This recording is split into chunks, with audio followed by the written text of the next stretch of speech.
At least 73 people have died after fire broke out in a block of flats in Johannesburg in South Africa. A search and recovery operation is underway and firefighters are moving through the building. The team has pulled 73 bodies out so far. According to the authorities, the fire had been largely extinguished, but smoke still seeped out of windows of the blackened building. The cause of the fire remains unclear.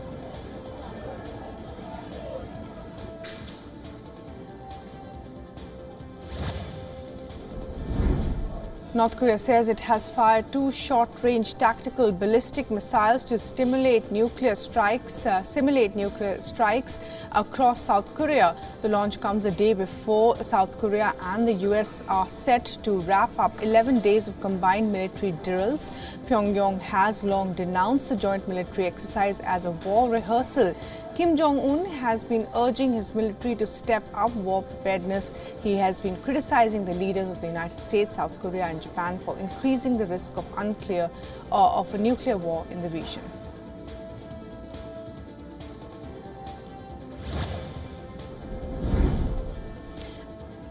The Biden administration has approved the first ever military transfer of equipment to Taiwan under the Foreign Ministry financing program. Under this program, the U.S. State Department will provide up to $80 million in funds to support Taiwan.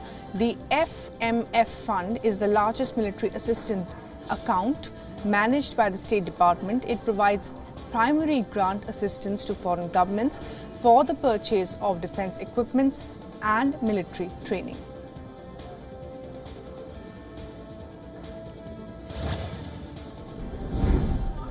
Japan's defense ministry has submitted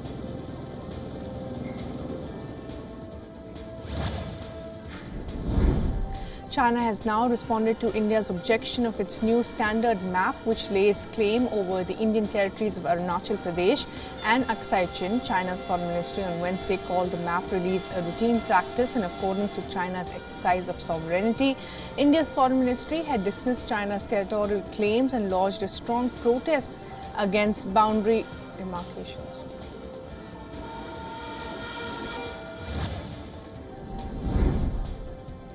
Japanese Prime Minister Fumio Kishida ate fish caught off Fukushima's coast to allay fears after the controversial release of treated radioactive water from the Fukushima plant. Japan started the water discharge last week in a key step towards decommissioning the Fukushima nuclear plant. The facility suffered triple meltdowns after being hit by a tsunami in 2011. Kishida's lunch meeting was mainly aimed at dispelling the possible negative impact of the discharged water on human health and on fishery products.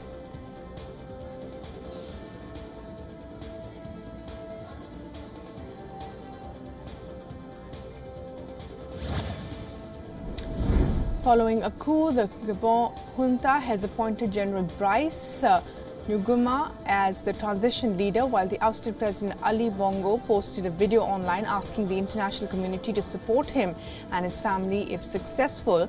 The Gabon coup would be the 8th in West and Central Africa since 2020 and end of the Bongo family's 56-year grip on power. The coup came immediately after the election results were declared, where Bongo was declared the winner. However, the Gabon army has dismissed the results.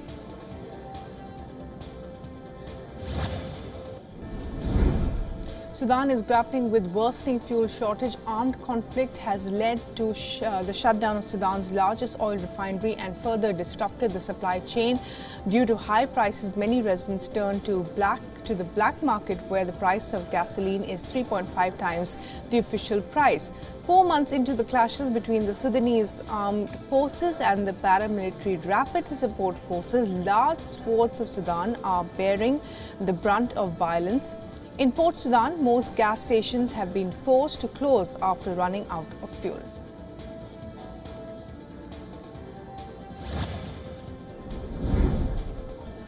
The Iranian foreign minister's visit to Syria and slamming the visit by the U.S. delegation in northern Syria, Hossein Amir Abdullah said the U.S. leaders should leave the region to its people while addressing a press conference in Damascus with his Syrian counterpart Faisal Mikdad Abdullahian's comments come amid reports of increased US troop presence in Syria.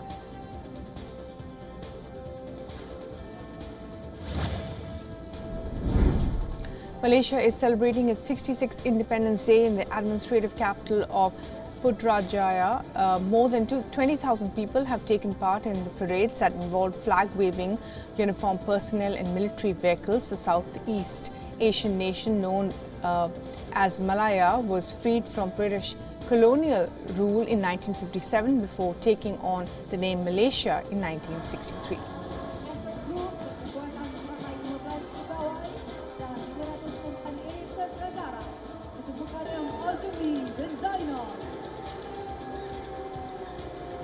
Decompression chamber, sebuah mine disposal vehicle, sebuah surface supply breathing apparatus, sebuah free breather. Indigenous groups from all over Brazil are staging protests in Brazil against the bill that threatens their ancestral territories. Indigenous people marched and rallied outside the Supreme Court to condemn the draft legislation that could limit the indigenous people's land rights. The proposed law would impose a cut-off date for ancestral land claims in 1988, the year Brazil's current constitution was enacted. Indigenous activists reject the bill, arguing that many indigenous people were historically expelled from their ancestral territories, especially during the military dictatorship.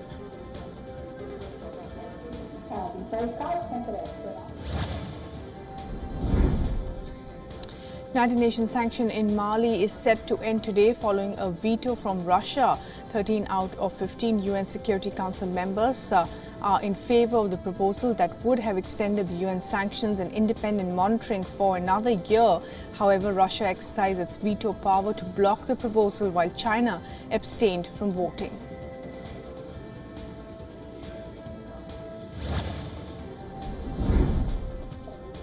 Poland's Interior Ministry has expressed that the planned Belarusian military exercise near their common border is a psychological warfare.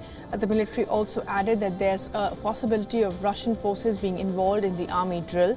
EU and NATO members, Latvia, Lithuania and Poland, which share a border with Belarus, have previously voiced their concerns about the border security since hundreds of Wagner mercenaries arrived in Belarus. The countries have also claimed an increase in the number of West Asian and American migrants trying to cross the border in recent months and accused Belarus of facilitating them.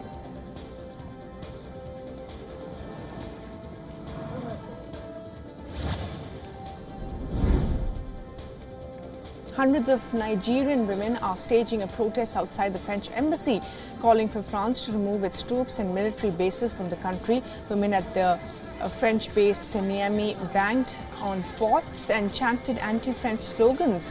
On the other hand, Niger's army, which seized power in a coup last month, has ordered the French ambassador to leave the country. This shows that the relations between the West African country and its former colonial ruler continue to worsen. The military takeover in Niger came amid a growing wave of anti-French sentiment, with some locals accused the European country of interfering in their internal affairs.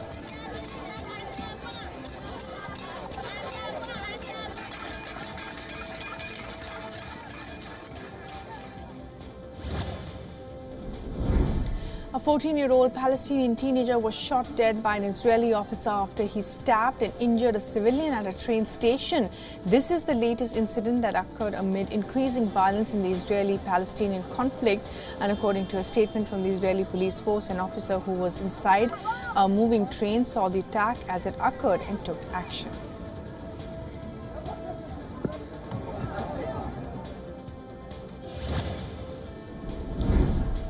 The U.S. Department of Health and Human Services has recommended easing restrictions on marijuana. During a press briefing on Wednesday, the White House press secretary said that the president has also asked the relevant authorities to review marijuana drug category in the U.S.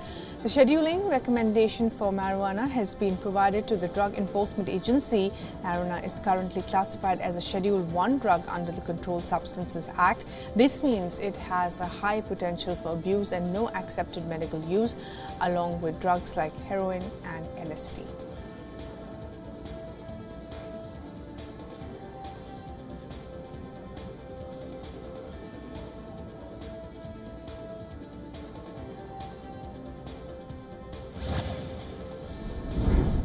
Hurricane Idalia tore into Florida, splitting trees into half and ripping roofs, leaving flooded streets and thousands without electricity. Video footage and photographs from the region around Idalia's landfall showed ocean waters washing over highways and neighborhoods after coming ashore. Idalia made a landfall near Keaton Beach as a high-end Category 3 hurricane with winds clocking almost 205 kilometers per hour.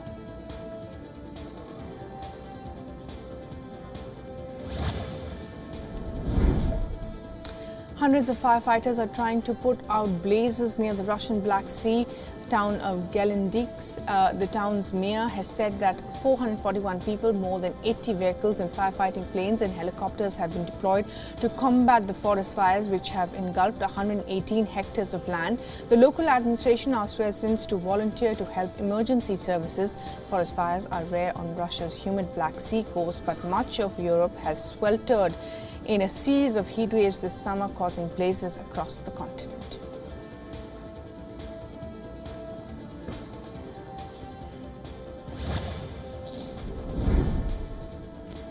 The EU's civil protection mechanism has sent a total of 12 aircraft, 400 firefighters and 60 vehicles to Greece to help in what it says is the largest wildfire ever recorded in the EU. The European Union said over 81,000 hectares had been burned in a particular region of Greece's northeast, making it the largest wildfire since the European Forest Fire Information System began. At least 20 people have been killed so far. While some of the wildfires are common in Greece, the government says conditions which scientists link to climate change have made them more intense this year.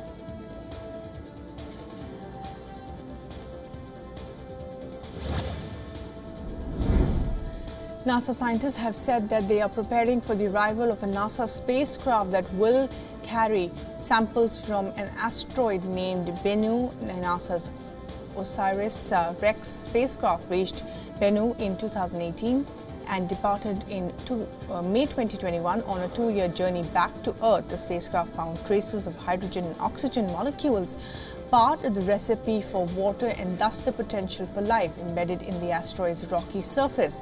According to NASA, the spacecraft is carrying an estimated 8.8 ounces of material collected from Bennu in 2020. It is set to enter Earth's atmosphere on September 24th.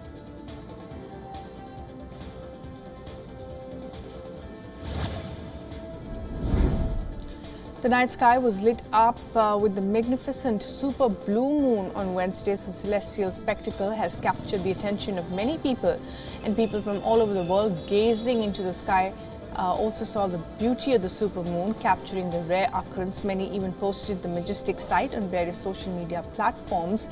The moon is considered a super moon when it reaches the closest point to Earth in its orbit, making it look much larger from Earth, increasing 7% in diameter.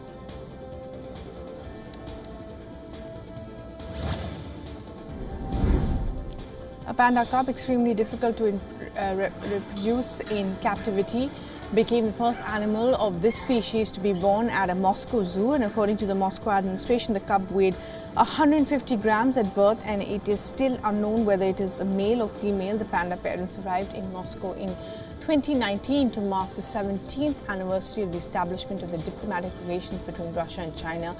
And both the pandas immediately accepted the newborn and is currently under observation.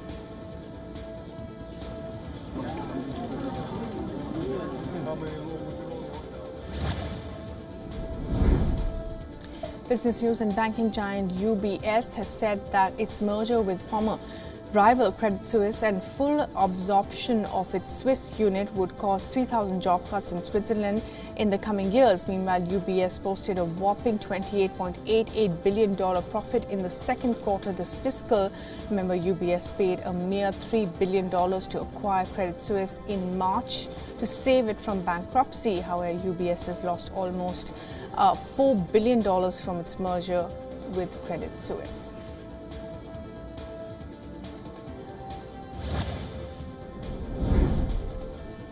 The Indian government's pioneering initiative ONDC is providing a huge platform for growth of the key sectors including financial services, agriculture, manufacturing and e-commerce, retail as well. And according to a report by Deloitte, the Open Network for Digital Commerce is an initiative of the Indian Commerce and Industry and the Commerce Ministry to create and facilitate a model to help small retailers take advantage of digital commerce.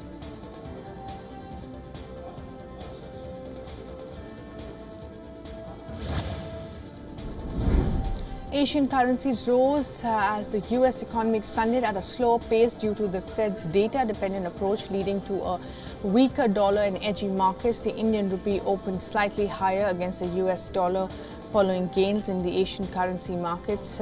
Traders are now awaiting the release of the GDP by the Indian government later today that could potentially decide where the dollar goes from here.